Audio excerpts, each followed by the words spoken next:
अगर आप भी विराट कोहली को महान खिलाड़ी मानते हैं तो इस वीडियो को लाइक जरूर कीजिएगा। दोस्तों, वेस्टइंडीज के खिलाफ दूसरे टी20 में आया संजू सैमसन और सूर्य कुमार यादव का तूफान। अंतिम गेंद पर टीम इंडिया ने ऐसी मारी है बाजी। जी हां दोस्तों, अपनी करारी हार का बदला लेने के इरादे से दूसरे टी20 में उतरी भारतीय टीम ने वेस्टइंडीज को जमकर धोया। भारत के लिए संजू और सूर्या के तूफानी अर्धशतक की बदौलत भारतीय टीम ने एक यादगार जीत दर्ज कर वेस्टइंडीज को अच्छा सबक सिखाया। तो दोस्तों, कैसी लिखी गई भारत की जीत की दास्तां, उसकी पूरी हाईलाइट हम आपको दिखाएंगे। लेकिन उससे पहले आपको क्या लगता है, संजू, सूर्या और हार्दिक में कौन सबसे खतरनाक बल्लेबाज है? हमें अपने जवाब कमेंट में जरूर बताइए। दोस्तों, पूरी दुनिया की दो सबसे बड़ी टीमों भारत और वेस्टइंडीज के बीच जब बदले का दूसरा टी20 महामुकाबला शुरू हुआ, तब अगले कुछ घंटों में गेंद और बल्ले के बीच ऐसा तांडव देखने को मिला जिसने पूरे क्रिकेट जगत को गहरे सदमे में ला दिया। जी हाँ दोस्तों, जब सिक्का उछाला गया तब टॉस के बॉस बने कप्तान हार्दिक पांड्या और उन्होंने वेस्टइंडीज को पहले बल्लेबाजी करने का न्योता दिया। दोस्तों, मेजबान टीम को एक तूफानी शुरुआत दिलाने के इरादे से काइल मेयर्स के साथ ब्रैंडन किंग की तूफानी जोड़ी मैदान में उतरी थी। उन्होंने पहले ही ओवर से ही गेंदबाजों पर आक्रमण करना शुरू कर दिया, लेकिन उनकी ये रणनीति ज्यादा लंबी नहीं चल पाई और अर्शदीप सिंह ने किंग को चलता कर वेस्टइंडीज को बहुत बड़ा झटका दिया। टीम इंडिया ने अभी से मुकाबले में शिकंजा कसना शुरू कर दिया था, लेकिन तभी नंबर 3 के पायदान पर बल्लेबाजी करने आए निकोलस पूरन ने टीम इंडिया की सभी उम्मीदों पर पानी फेरते हुए भारतीय टीम की हालत बद से बदतर कर दी। हालांकि दोस्तों, उन्हें दूसरे छोर से किसी का भी साथ नहीं मिल पाया। मायर्स भी चहल की फिरकी में फंस गए, तो फिर एक के बाद एक पूरा वेस्टइंडीज का बल्लेबाजी क्रम भारतीय गेंदबाजों के सामने ध्वस्त हो गया। लेकिन पूरन हिलने का नाम नहीं ले रहे थे। वो चट्टान की तरह मैदान में डटे हुए थे। केवल 28 गेंदों पर अर्धशतक पूरा करने वाले इस खिलाड़ी ने 52 गेंदों पर वो करिश्मा कर दिखाया जिसने भारत की जीत की उम्मीदों को एक बार फिर धुतला कर दिया।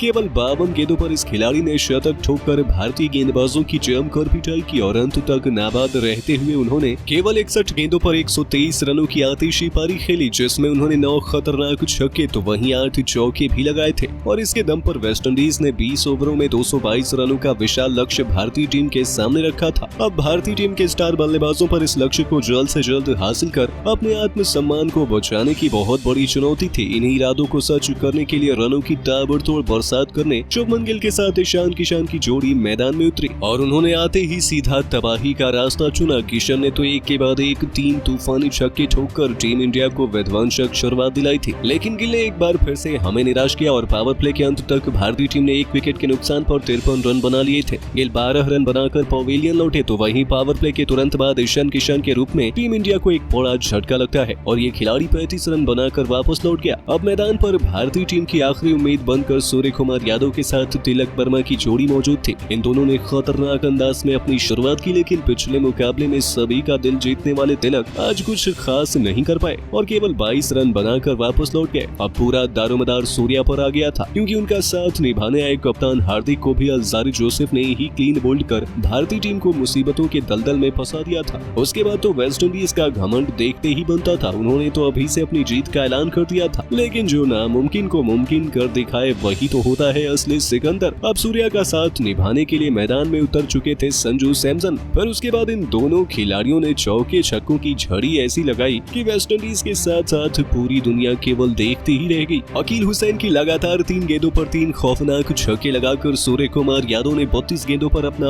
अर्धशतक पूरा किया। दूसरी तरफ से संजू भी उनका बखूबी साथ निभा रहे थे। इन दोनों के बीच पलक झपकते ही 90 रनों से भी अधिक की पार्टनरशिप हो चुकी और मुकाबले में टीम इंडिया वापसी कर चुकी थी। देखते ही देखते मैच अंतिम ओवर में पहुंच चुका था, जहां अभी जीत के लिए 18 रन चाहिए थे और मैदान में मौजूद थे भारत के 2 सबसे बड़े मैच विनर। दोस्तों, वेस्टइंडीज की तरफ से अंतिम ओवर लेकर आए थे रफ्तार के सौदागर अलजारी जोसेफ। पहली गेंद पर संजू केवल 2 रन ही ले पाए। दूसरी गेंद पर उन्होंने चौका जोड़ दिया, लेकिन तीसरी गेंद पर गेंदबाज ने उन्हें केवल सिंगल लेने दिया। पहली 3 गेंदों पर 7 रन बन चुके थे। अब 3 अंतिम गेंदों पर जीत के लिए 11 रनों की दरकार थी और भारतीय टीम को बाउंड्री की सबसे अधिक जरूरत थी। अब भारतीय टीम को जीत दिलाने का पूरा दारोमदार था टी20 के किंग सूर्या पर। पूरा स्टेडियम दंग था कि आखिर अब आगे होने क्या वाला है। लेकिन दोस्तों, भारतीय फैंस खुशी से उस पल झूम उठे जब गेंदबाज की घातक यॉर्कर को सूर्या ने 2 कदम आगे निकलकर अपने करिश्माई अंदाज से 101 मीटर दूर भेज दिया और इस छक्के को देखने वाले हर किसी का मुंह खुला का खुला रह गया था। दूसरे छोर पर खड़े संजू भी हैरान हो गए थे। दोस्तों, मुकाबला अचानक भारतीय टीम की तरफ झुक गया था, क्योंकि सूर्या के बल्ले की गूंज ने वेस्टइंडीज को सहमा दिया था। इस छक्के ने निराश फैंस में जोश की एक नई लहर दौड़ा दी थी। अब मैच सबसे मुश्किल मोड़ पर पहुंच चुका था, जहां हार और जीत का अंतर तय होना है। ओवर की आखिरी गेंद पर जब जोसेफ ने चालाकी दिखाते हुए उस गेंद को सूर्या से बहुत दूर फेंका, लेकिन उनकी पहुंच से कोई भी गेंद दूर नहीं होती। उन्होंने दोबारा आगे निकलकर कवर के ऊपर से खतरनाक छक्का जड़कर वेस्टइंडीज की सभी उम्मीदों पर पानी फेर दिया और भारतीय टीम की झोली में इस मैच को डालकर उन्होंने भारतीय टीम को सीरीज में 1-1 से बराबरी पर लाकर खड़ा किया। फैंस तो सूर्या सूर्या के नारे लगाकर खुशी से झूम रहे थे। वहीं स्टेडियम का खेमा तो हैरान और परेशान था, क्योंकि सूर्या अकेले ही उनके जबड़े से जीत को छीन लाए थे। लेकिन दोस्तों, आपको क्या लगता है, भारतीय टीम 4-1 से इस T20 सीरीज को अपने नाम कर पाएगी या नहीं? हमें अपने जवाब कमेंट में जरूर बताइए और ऐसी ही शानदार खबरों के लिए सब्सक्राइब कर लीजिए हमारे YouTube चैनल को। वीडियो अच्छी हो तो इसे लाइक जरूर करें।